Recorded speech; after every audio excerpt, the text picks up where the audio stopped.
Hello guys and welcome back into a new brand video. In today's tutorial, I'm going to show you how to have or to create consistent character using Midjourney.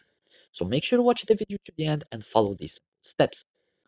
And basically, first you will need just to have Midjourney 6. So basically, either you can go to midjourney.com and sign in with your account, and then you will need just to go to the community so it can redirect you directly or automatically to the Midjourney server, or you can just invite the Midjourney server from your desktop app by going from here and search for add the server or just join a server.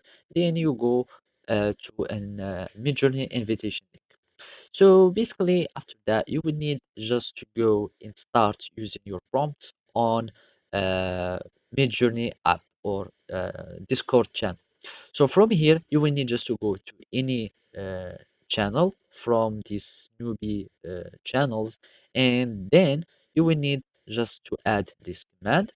So just type imagine prompt, and then you will need just to see or go to the discussions. You can find many informations about how you can use prompts or how you can add some details that will make your characters so uh, consistent and that will make your character are very clear. As you can see here in the community on the prompt chat, you can just search, for example, from here.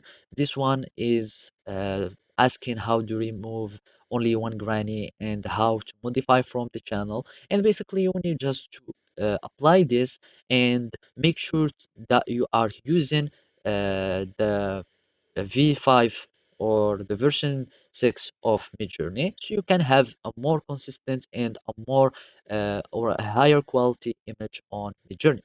So basically, you will need just to type imagine and then you will add a prompt, so young lady, or you can add a dog or whatever the character that you would like to create. And after that you will need just to type dash v6. Another method to have a consistent character is to use the describe image or describe prompt.